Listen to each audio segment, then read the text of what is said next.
Well, hello everybody. Still morning, so I'm right before lunch, so I'll get this done fast. Everybody go eat first, right? That'll be perfect. So I had a tough time picking, kind of what I was going to talk about today when the mentors group asked me to speak. I decided to kind of go with what we started with to get the ball rolling for us. It was, some planned grazing and water infrastructure. A little about myself. My name is Nick Faulkner. Kind of our story. I grew up in Minot, North Dakota, born and raised. I would go help my uncle up in his hobby farm up in Botno and throw some bales around for him, and just kind of, I played. He would be working, I would play. Grew up in Minot. Went to graduated Minot in 1996. I graduated in 95. 1996, I went and worked at Camp of the Cross Ministries by Garrison, North Dakota. Got my wife was up there in the picture with me, and had a lot of things in common. We went together for quite a few years. She moved to Fargo. She's the smart one. She went to school, and I followed her to Fargo, and we spent some time down there. Basically, my mindset was I was never going to be in Fargo for that long. I grew up hunting and fishing kind of in the Minot area, so I was never going to be in Fargo. I ended up being there for 10 years. That's kind of how it works. You get down there, you start working. In 2005, my son over there, he's now 13. We had him, and our mindset started to change. My wife grew up on the farm in Russo, North Dakota, and my father-in-law was working at, by himself, kind of going through the whole business, starting to change his mentality, doing a lot of planned grazing and things like that, kind of in a bigger picture.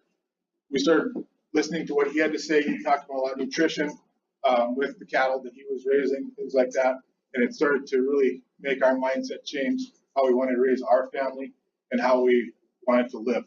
So my son was born in February of 2005. We ended up moving into the farm in October 2005. That's kind of where the crazy idea came. My father-in-law had 3 daughters. 2 of them were married. I was one of the son-in-laws, and we threw a big-time curveball at him and said, "We want to come out to the farm." Like I said, I had no experience in the farming, but he was way more willing to, let us in, and try it, basically, So we did. We jumped in feet first, gave up the city life, moved to the farm. By the way, there's some people, I've been kind of running around this Grazelands Coalition for quite a while now. There's a lot of people who don't think that I actually was married. I made her up, and I just saved my wife. That's a picture of her.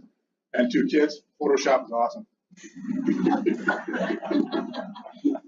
Anyway, I also had to find a picture of my kids when they actually liked each other. So that was like 4 years ago. So now my son is 13 and my daughter is 11. Anyway, so we moved to the farm. I got my real education in farming and ranching. My father-in-law warned us. He said, it's a lot of work. Still no concept. I was working at the Fargo Dome. I routinely put in 50, 60-hour weeks. No idea what that meant. 50, 60-hour weeks at the Fargo Dome was nothing like 80, 90, 100-hour weeks on the farm. So I got my education about what farming really means very quickly when we first moved back. Started building the herd. My father-in-law was taking cropland out and putting it back into grass, and then we started to build the herd slowly but surely. Along with that, so learning to change and kind of put that on there is that even though I came in fresh as a newbie farmer, rancher, I still had my own, I don't know if you heard the word yet today, I've been thrown around too much, but paradigm, where you have to go out and do it a certain way, and you can't change from what the previous generation would do. You had to do that. So I had to learn how to change. Through that was one of the Grazing Coalition, holistic management classes, and just education on some of that stuff. And then to now, we're in the process of, my father-in-law is retiring, and we're coming in and actually doing the takeover of the farm. So that's the plan for the future. So anyway, that was my waste of time. So when my actual talk comes here, it's not so long. So water and fence. That's kind of what we started with. We started with learning process of that. Sometimes nature helps you out with the water. This is on our farm or on our ranch in May of 2013. We had a whole bunch of, we had some cattle here, and here in different pens. We were working them. The next day, we were going to be working them through the chutes and doing some work with them. And nature decided to help us out with our water problem and gave us 7 inches in roughly 3.5 hours, and over 3 different thunderbursts basically that came across us. That's just one of those things where no control over. I mean, you absolutely have no control over nature, so you can't fight it. The only thing we did was, we had to obviously get them out of there so then they could go somewhere else. But so everything comes with planning. You hear about that today throughout, like holistic management, things like that. It's planning. We started out. Well, my father-in-law had been through some holistic management training, some cattle handling training, stuff like that, but he didn't want to put his stamp on me. He wanted to get me out there. So like 2006, 2007, I just started going around to conferences, reading articles on some of this stuff, and books on how people have done in the past, and turned. From then, took all that information, was so overwhelmed that I didn't know how to start. How do you start when you come to a conference like this, and especially if you're new to it, you just get so much information at once.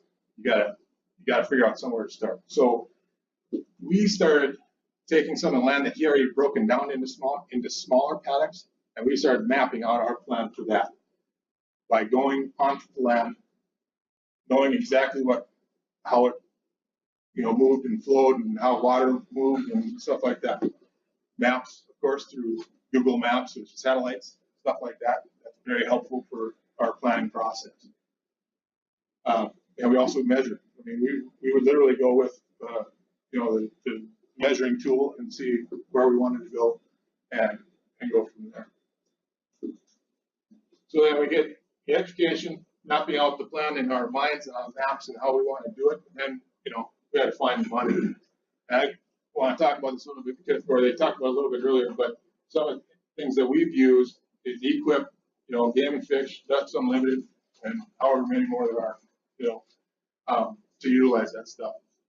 And through that, a lot of the cost sharing really took the pressure off of us. And we get at times 60-40 cost share, 50-50 cost shares, things like that really helped us out. And it goes back to the mapping out the plan too, because then we can add to it, take away from it in certain areas. So we've utilized those programs a lot. In fact, it was vital to breaking our land down to where we wanted to, what we felt like was proper grazing with mob grazing and the rotational grazing. So now we got the money, got some of that stuff figured out. Now we got to get to work. So what we started out with is our water. We felt like the main idea was where we were figuring out where we put in shallow water or shallow pipeline, about 12 to 18 inches deep on a pipe plow, and we got our money to do it, and we started putting that in first. So then from this kind of red dot down here, that's the home. I'm just going to talk about our home place right now. We have 4 other different sites that we put a lot of water pipeline in. I'll just talk about this one for now. In fact, I'm going to even ask you guys, how we could do it better or differently, because the biggest thing that we've learned is we've messed a lot of stuff up too. You try something, you can't necessarily take it out if you bury it. I mean, you can, a lot of work, but we're learning always learning on what we're doing. So we start here. We have 2 wells. We took a tank site or shallow water pipe plow, you know, and then we bring a line up to here. This is actually some state land up here that we got permission to bury some pipe into. And then from there, that was our main trunk that we had. And then we added another, well, it was part of our contract through Equip. We had another trunk going out to what that would be east for us. And on that same contract, we had this line going over here into some, this right here is some tame grass that my father-in-law was cropland, and my father-in-law took out and replanted it and put it back into grass. So right now, we're looking at doing some more pipeline. And it's in these two quarters right here. Right now we graze it, there's a perimeter single wire fence that we have around there. But we're looking at, you know, doing some better grazing practices throughout. Right now it's wide open. They can graze the whole thing. In this area right here, a lot of times this is a crop field that we're still planting cover crops or at times corn or whatever is needed at that time of the year. So what we did, we started with water again, so they could have the whole thing. We put in there was a well here, and a pretty shallow well, so we got another program through, I believe it was Equip, put in a solar power pumping system there, just into a tank, right there in this yard site right here. So that somewhere right in that area, it pumps into there, all the cattle are gonna come down. You know, if they're way up in the corner, they gotta come way down and get the water. So we're kind of trying to develop this land to better utilize the land and to break it down into smaller paddocks and graze more efficiently. So, you know, some of my proposed stuff that I'm going to do through that spot is put in a pressure system that could work with that solar power, whether I have to put, you know, batteries or add more power to it, whatever. But to take that and bring it up to the center, put in a couple more tank lines if possible. Don't know if it's the right way to do it, but that's what we're going to try and see if that works. I will say that there's a lot of tanks up there. And this is one of the, I think, one of our major, not major, but one of our mess ups is that we spent too much money on some of the stuff without breaking it down more efficiently, especially in this area right here. We got three tanks very close together and probably didn't utilize the land good enough, or we didn't map it out good enough when we were out there starting the process. So anyway, so next slide, this is the permanent fence that we had. Some of that to the right side of the screen is all barbed wire fence that was there, broken down a little bit into smaller areas. On this side, we actually was just a perimeter fence that we put up by single wire, but now it's a temporary perimeter fence for us now. So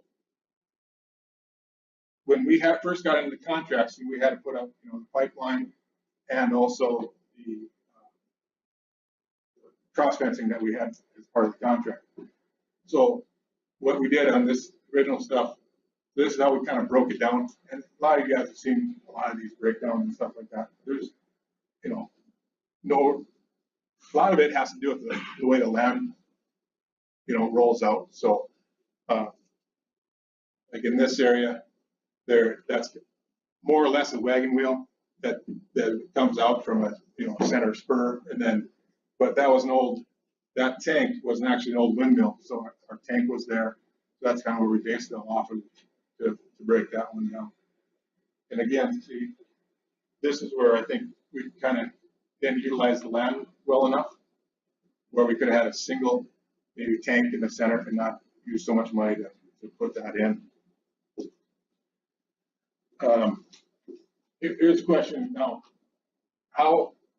If there's anybody willing to talk about how would you break this one down?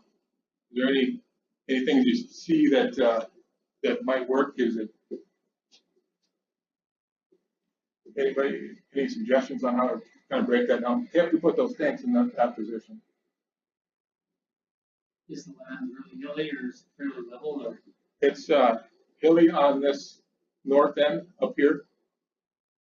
and then it's kind of, you see these sloughs in here, so it's kind of low area down into here and down to here. So one thing that I thought about when I was kind of putting this plan together is that initially I want to put in kind of some kind of semi-permanent structure. So I'm actually just going to split it in four for right now. So I have 2 tanks on each side instead of going to the center feeding out of that. I didn't want so much work going to the center of where this field lies.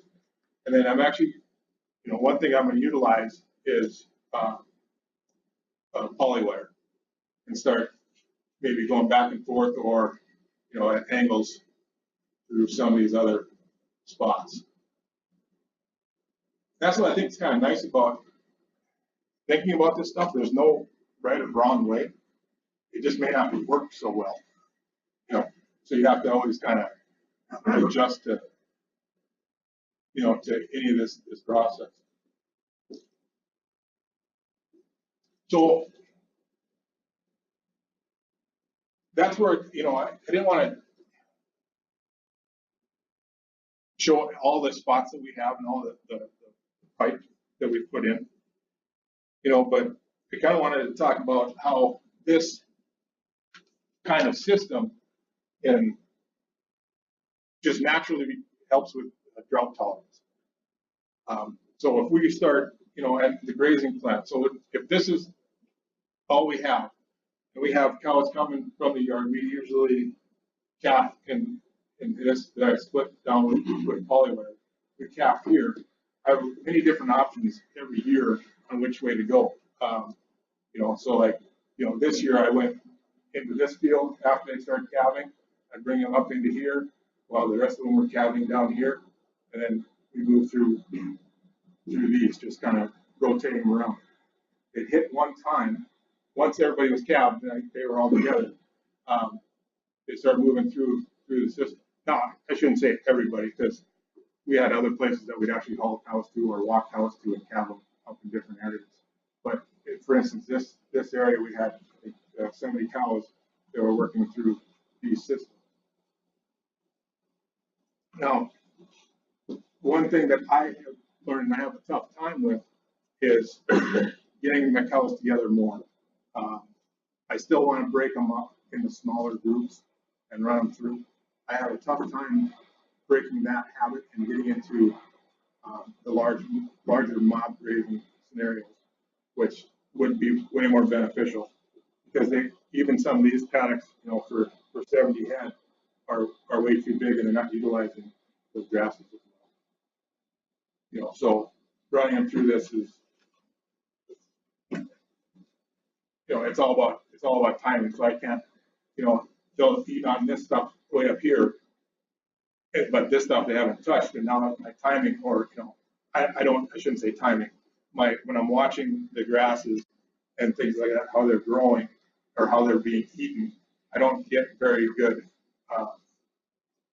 They're not telling me enough in certain areas, so I might be burning this stuff out up here, and they're leaving this alone, and they're not getting that breakdown as much.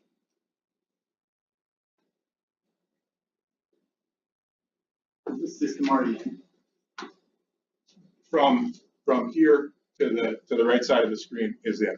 what kind of tanks you Fiberglass tanks. Yeah, so a lot of work. In those contracts too. You have to.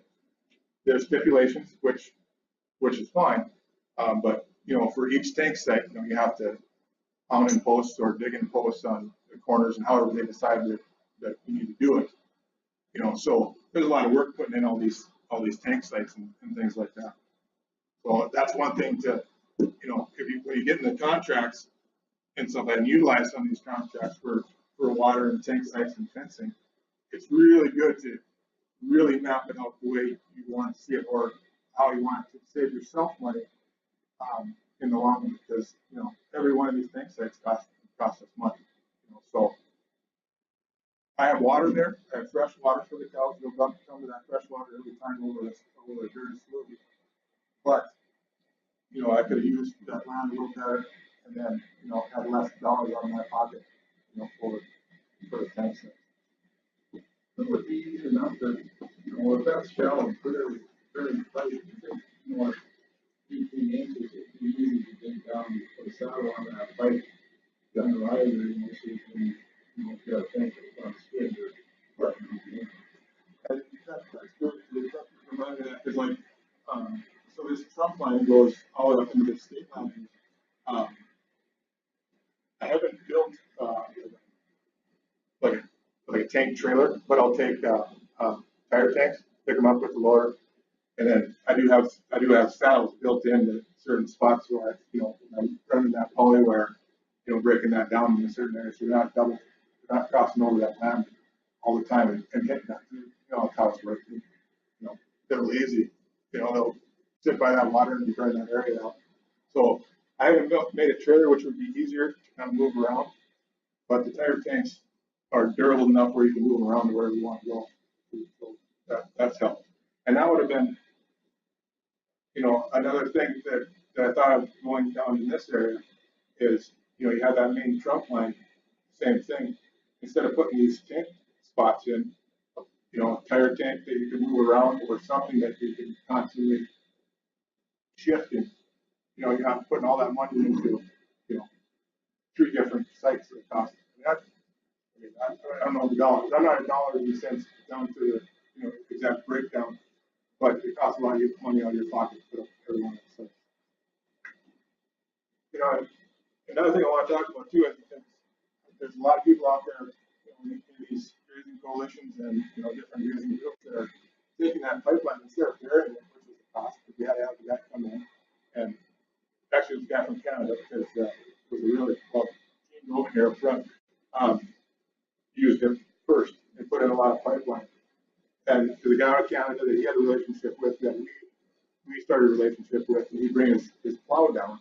And he was then a consultant because when he crossed the border, he couldn't sell his product. So he would consult us on how to put the pipe in.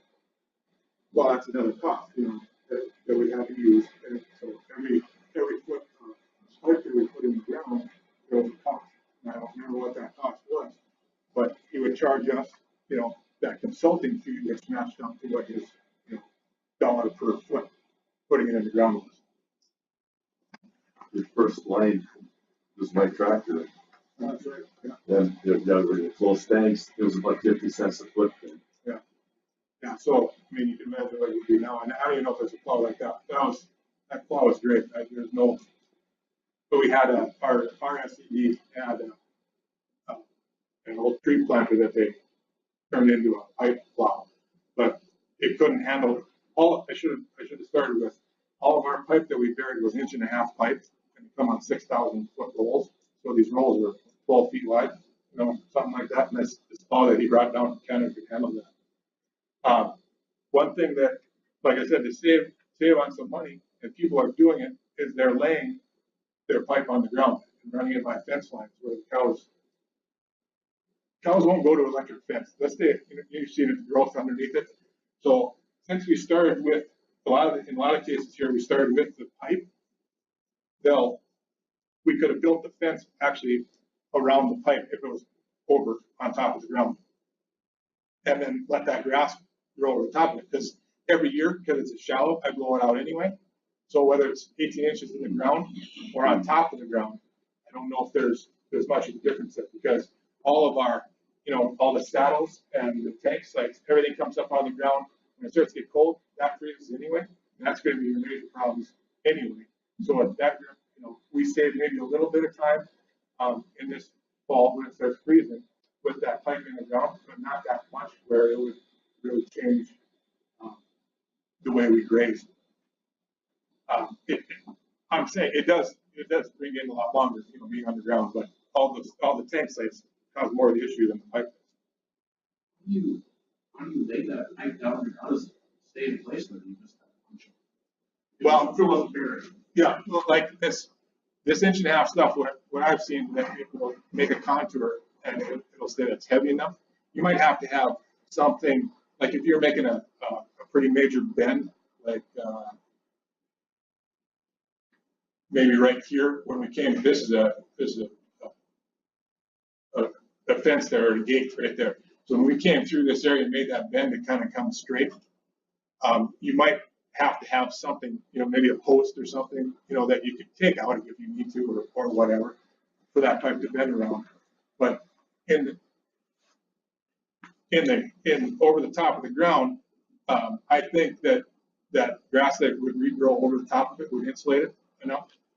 But see, that would be a different part of planning too, because when we were burying this, we didn't have to worry about this being out in the middle of the field, or the middle of pasture. I mean, we could have came straight up here and made our bend, and then utilized that fence line where the cows aren't going to mess with it.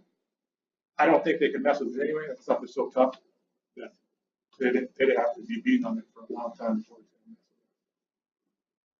with it. Do you see any life difference in the pipe above ground versus below ground? As far as See, that's where I can't speak on, because I haven't done it myself. I'm hoping to do that in this area. I want to put it above ground here, so I can do that. But that black poly takes how many years to break down? If you threw it in the garbage bin, generations, right? If that grass is over the top of it, growing over the top of it, I don't think it would ever be. It'd be about the same thing as being in the ground. My theory. No, is there anybody here that's trying it? Gene, you got some about I that? have some over 15 years of being laid on top of the ground along the fence line. It gets covered up with vegetation. Yeah. What PSI? That stuff is 200, I believe. It's 200. It's 200, but that stuff, my original stuff came out of Canada, and that was higher PSI than we could find in the United States too. We got some stuff from a company in Harvey that it was 150, which is plenty. 150 pound pipe is. I didn't see poly. Yeah. I'm actually not a producer. I'm one of the folks that helps cost share some of this stuff with the agency. One thing I'm thinking of that's laying it on the ground is I feel we have to jump to is the idea of it being permanent, for cost sharing. If we were going to try to get some of this cost share to do that kind of things, I know that would be one group that I have to jump to. Our agency is oftentimes, actually most of the time, when we're cost sharing something, it's got to be permanent. Yeah, and the best part about I think some of that stuff is that it's the people like Janie have been doing it for so long that proves it, that changes the mindset of us and of whose dollars are being used. So I mean, the more people who do it, the better off it is. The actual cost of the pipe, really is on top of that. Yeah. Yeah, exactly. I think at that time when we put a lot of this stuff in, this particular project was probably 2007 or 8 or something like that when this first stuff over on the right hand side. So we did those 3 lines in 1 year, and I think it was $1 a foot at that time. Now, actually, I think it was 80 or 90 cents a foot, for the pipe. What other stuff? Stuff last year was 70 in the ground, everything done since, and the pipe itself jumped to 90 this year. Oh, yes, yeah. That was installed too. The installed it was 70, yeah. Oh, okay. We only paid like 10 cents a foot. Yeah. It didn't matter. Let's put it that way. It wasn't enough. Right. It's I mean, for those who have any kind of pipeline whatsoever, above ground, below ground, very deep in the ground for frost free, it's always better for those cattle to get that fresh water regardless. That's just, you don't have to have any scientific backing of that. You can just see it in how they move around. They're coming to that water all the time. Because you can see it. This picture was from Google. There was, I think, 2017, and this water hole or this slough is about half the size. So this was May of 2017, and so we were in extreme drought all of last summer. This water hole just is basically gone, or the slough. We got a water hole in this down here. All the rest of this water that you can see here is gone. So if I don't have that, personally, my feeling is if I don't have that water supply out there, I could get myself into trouble. I can have all the greatest fencing in the world and the best drought tolerance all over the place, but I don't have water. I got to tear all that fence down if I don't have that water. Very each spot. you're gonna do this again, would you put like a 2-inch pipe to start it and then go down to 1.5, or do 1.5 got enough flow with the far end? So on these pressure systems, both wells have, well, the big one, actually, the longest one has a 1 horse. We don't need it. The water flow is there. You know, we don't need a 1 horse. If you go down to 1/2 or 3/4, I feel that, you know, to make sure that water gets pumped up. By the time it gets at the very end of this pipeline up in this state land, there is a single tank. There's as much water flow in that one as some closer. I mean, you know, when it's just outflow. Sort of help answer that question, Nick, it only takes 5 pounds of pressure on an 1.5-inch line to push water 1 mile on the level.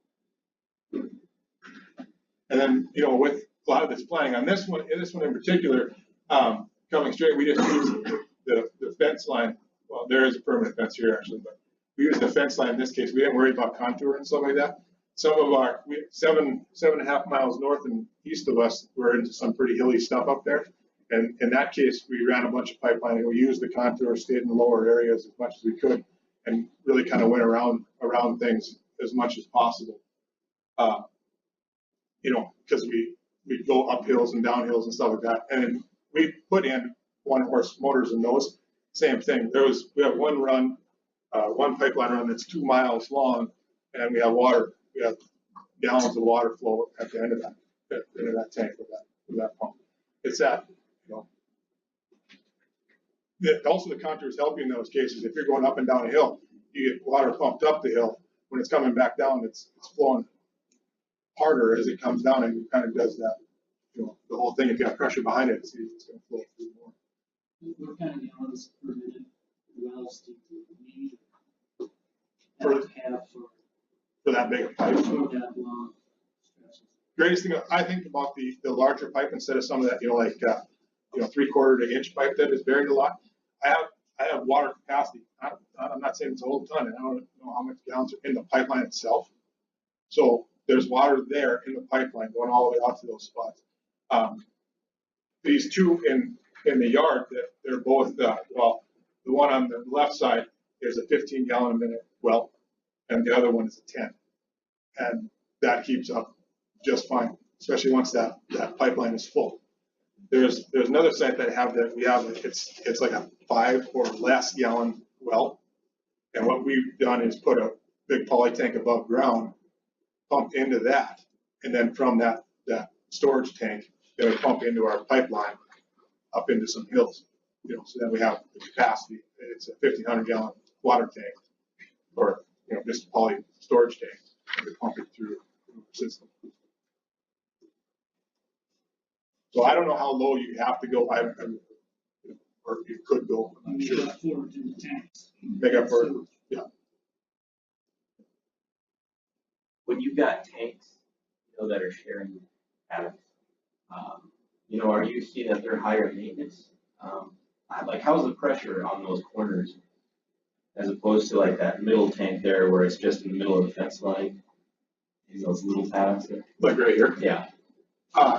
You know, the pressure on your corners, are they okay? No issue. No issues. Yeah.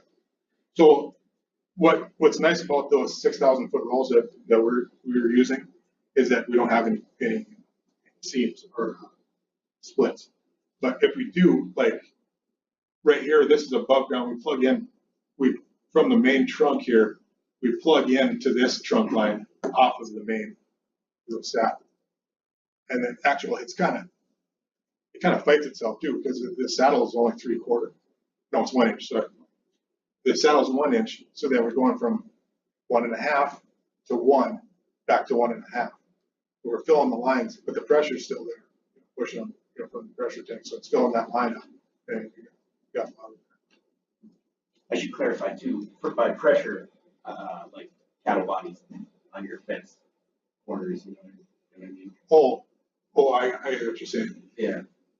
Like this one, yeah, it's never an issue because with the water being there, they're not coming at once. Okay, they're all trailing. They're moving back. And you only got, what did you say, 70?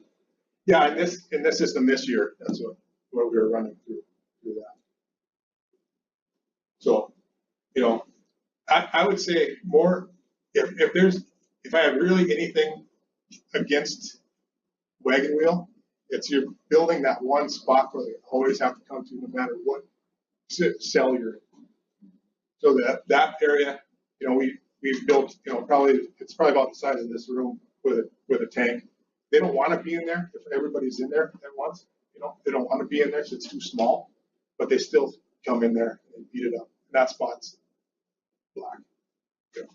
So we're like, you know, if I had even these spots where I'm not too fond of, I still can get them in there, you know, polywire, whatever I want to do, and kind of play with that. But they're in there only for a certain amount of time, and then they're into the next one, so they're getting off of this tank, and so on as you go.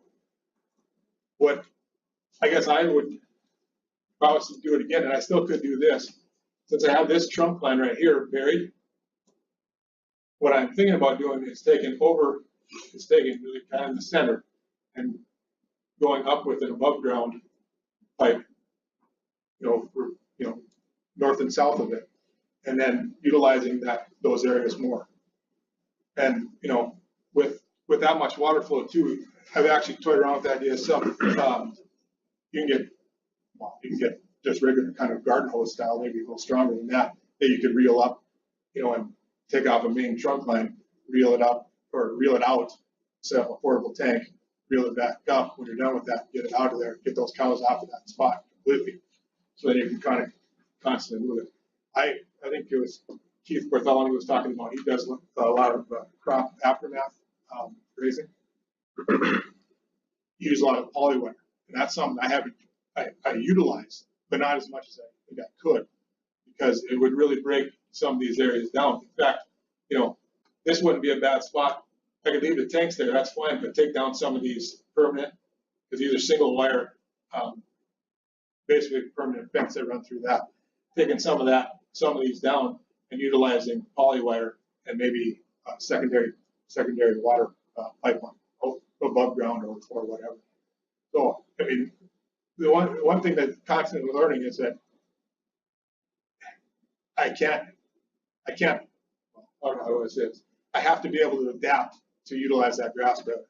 Because if not, you know, even these spots where there's multiple areas for them to come to, these still are beaten down.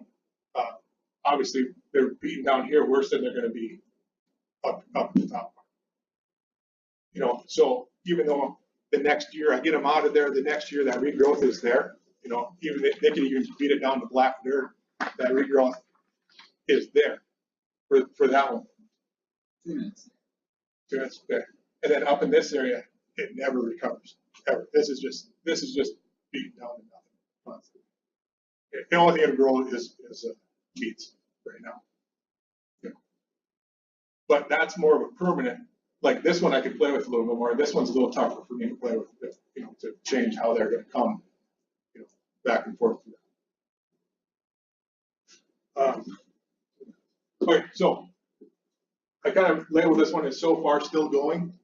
It's kind of our always ever-changing systems that we have. Right now, we have 10 miles or so of pipeline throughout our, that one area is not all our pipeline. Like I said, we have different areas there. So we put in about 10 miles of pipe. See, again, I'm not bragging about the 30 plus tank sites, because that's just a lot of work. There's a lot of work that we put in for all those tank sites. So I would actually take that as a negative toward what we've done. Miles and miles of cross fence. 70 plus paddocks, I haven't counted them, but there again, that number could be tripled when using polywire to break some of that other stuff down.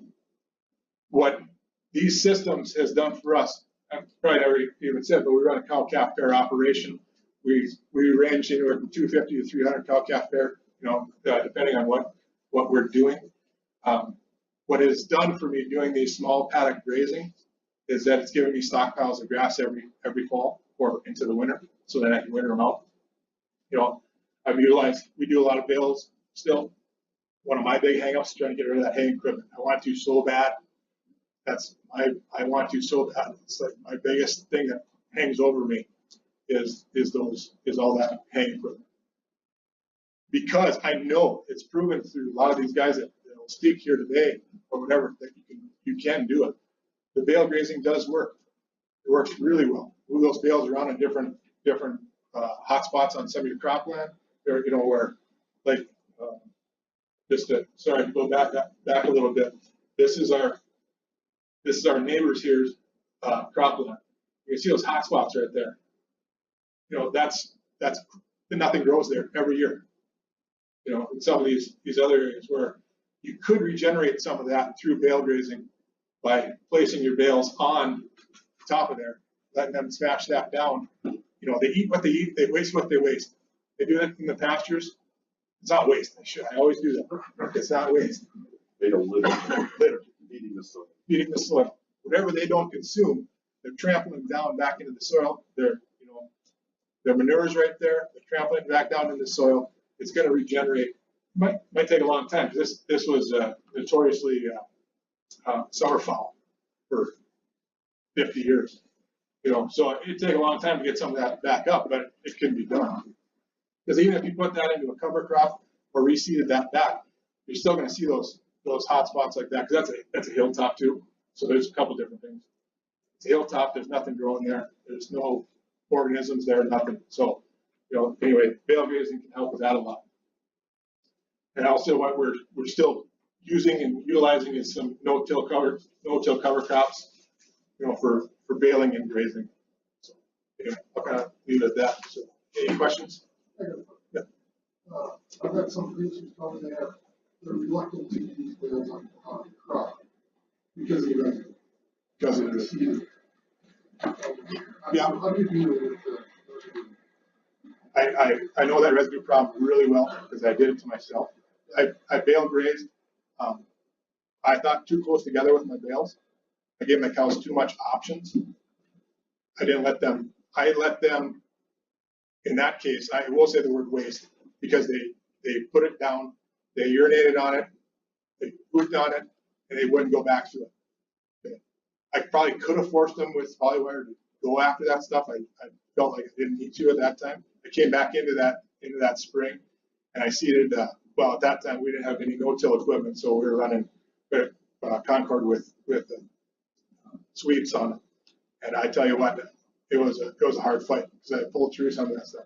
But I think spraying those bales out farther, making those cows work harder at them, breaking them down into smaller areas, making them work, because no matter what you do, if you're putting litter back in the ground or if you're putting that manure back in the ground, you're getting a benefit out of it. So I'd rather have them put the manure back and use that on the crop